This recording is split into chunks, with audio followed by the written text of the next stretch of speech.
What's up guys, today we're going over the new Trials SMG, which is, as a PvE player, 100% worth getting and worth your time. So in this video, we'll be first going over how to get your hands on this weapon, going over all of its perks, its god roll, and comparing it to a few other primaries in the game. So first, how do you get this weapon? Well, you have to play Trials, right? And on the rank rewards pass, it's going to be rank 10, you get it. But once you have the weapon unlocked, you can then focus for it and farm it. And the way to do that is you need a Trials engram. So how do you get Trials engrams? Well, simply put, you just play Trials and you get one per time you rank up your Trials rank. Well, how do you do that? The simple answer is just play Trials. So on your card, once you get to 20 round wins over how many ever games that takes, you'll be at the max modifier for your rep gains. And then for every game you play, you get 100 rep, and for every round you win in the game, an extra 20, so potentially up to 200 if you win the game. And to get to rank 10, you need 3,500 Trials rank points. So depending on if you're winning or not, that could be in as little as almost 18 games, or it could take a little bit longer. But for us, it took us roughly 3 hours to get to this rank. We weren't really trying, we were just kind of running straight at people, and if we won, we won. If we lost, we lost. Really didn't care. And once you get to rank 10, you get the SMG, and at that point you will have 9 engrams, and you can focus them, and hopefully you get lucky and pull some good ones in your first 9 like we did. And I got a bunch to show off, a lot of different good rolls. So looking at this SMG, why is it so good and why is it going to be so important to get as a PvE player? One, it's going to be a Strand SMG, and it's going to be a 750 RPM, the best SMG in my opinion, and it comes with some really good rolls, better than the Neomuna SMG. So before we even talk about perks, rolls, anything like that, this thing absolutely melts. It feels like a laser beam, and I'm on mouse and keyboard, so hopefully that transfers to controller also. I believe it will with a lot of the perks on this weapon, but yeah, I mean, it feels so good. The thing that reminds me the most of is when the Extraordinary Rendition first came out. That thing felt like a laser too, and this thing is just right up there with it, and it feels just so good. So first, look at the right column perks. There's going to be really 3 I want to talk about. The first being Hatchling. Hatchling's going to be a great all-around perk for Strand builds. By spawning in Threadlings on Precision Final Blows, works really well with the Suspend build on Warlock, where you don't really need to get your grenade back super fast because you have the Weaver's Trance for 25 seconds. So take advantage of spawning in more Threadlings is really good, and all around a really good perk for this weapon. I would also consider using Kill Clip for a damage perk just for general play. It'll be 25% and will always be there for you, so that could also be a really good general play perk. But then the third perk that I believe is a must get is going to be Demo in the right.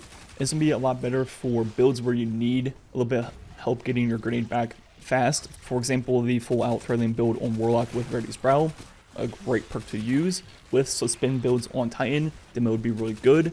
Or with like grapple builds on Hunter or any character, any build that could use a little bit of help getting its grenade back, Demo would be really good. But now moving on to the left column, there's going to be 3 reload based perks I want to talk about: Perpetual Motion, Threat Detector, and also Surplus. So jumping into D2 Foundry, a site I've never really used before. And even though most of the sites use the same data from the API, this one visualizes stats really well. So looking at these 3 reload perks, first with Perpetual Motion, you can get ×1 or ×2. And as you see, with ×1, you get +10 in Stability, Handling, Reload. Then with ×2, you get +20 in all 3. So that's going to be really easy to get. You just have to obviously run around. But the stats is going to be the lowest of the 3. Then we move on to Surplus, once again with ×1. So you only have 1 ability charged. It's going to be +5, +10, +5. So just a little bump, right? Then if you have 2 abilities, it's going to be a much bigger at 15, 25, 25. And with 3, it's going to be quite a lot, giving you 25 stability, basically maxing out the handling, and +50 reload. So if you have all 3 of your abilities, that's a huge chunk of all 3 of those stats.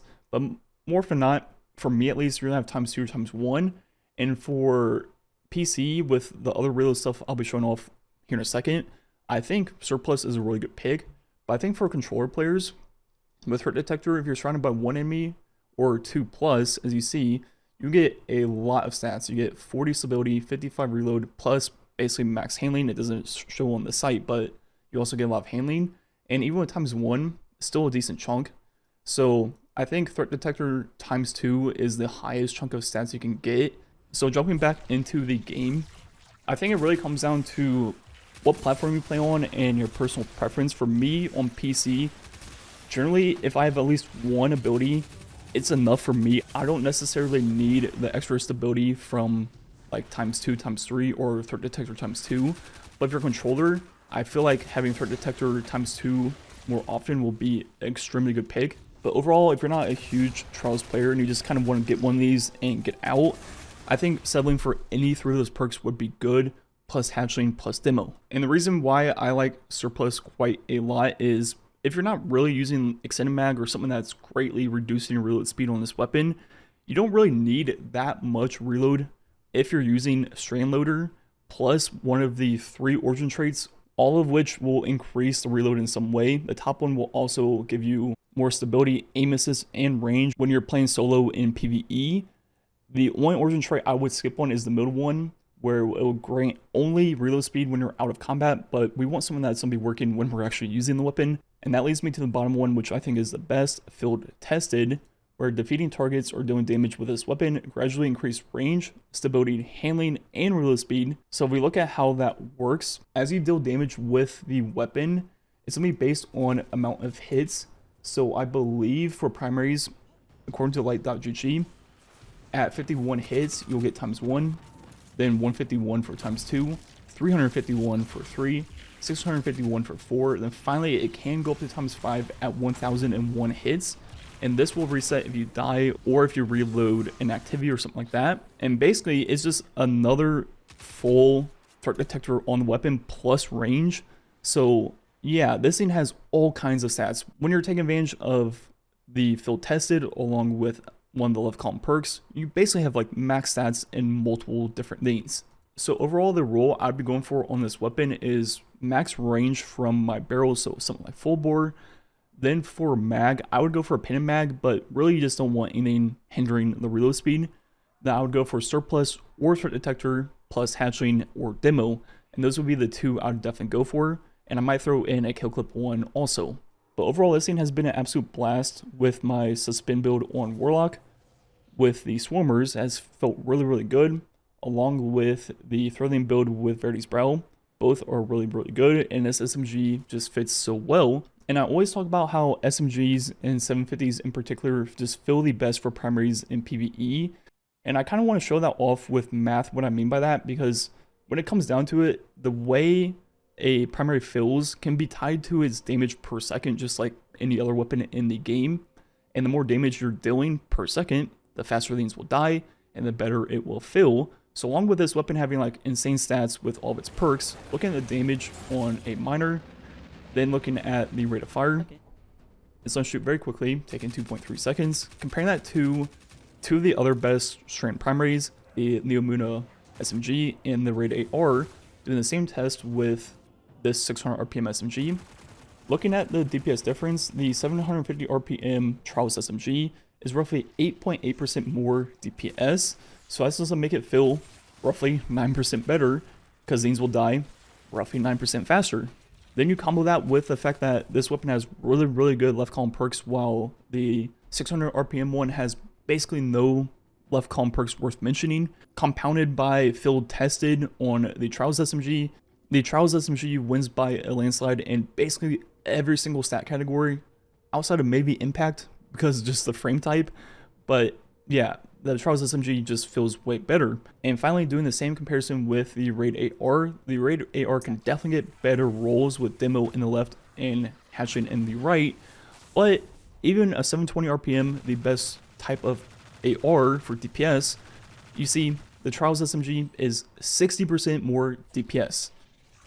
SMGs are in a league of their own, maybe along with sidearms for PvE in terms of doing damage, and that is why they feel so much better than every other weapon type in the game.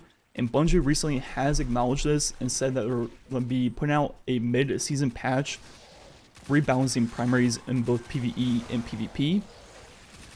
And they said they're not going to nerf SMGs at all, they're going to actually bring up other primaries to them. So that is really good news, because with the way a lot of the game is power level disabled, or you're even forced under light, I think SMGs feel fine and they should be like the standard, and a lot of the other things should be brought up to them and they shouldn't be brought down to the other things. So it's gonna be interesting to see how much that helps the other primaries, because as you saw in that test, I mean, this SMG is 60% more DPS than an AR.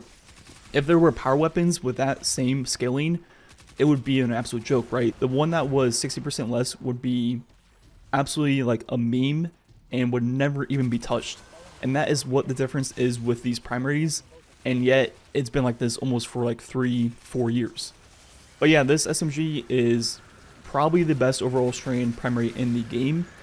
I am still hopeful for the raid AR just because of its role it has, but right now it just simply cannot compete with this thing. Anyways, like usual, the rest of the video will just be some gameplay with the Immortal. Let me know what you think about this SMG down below.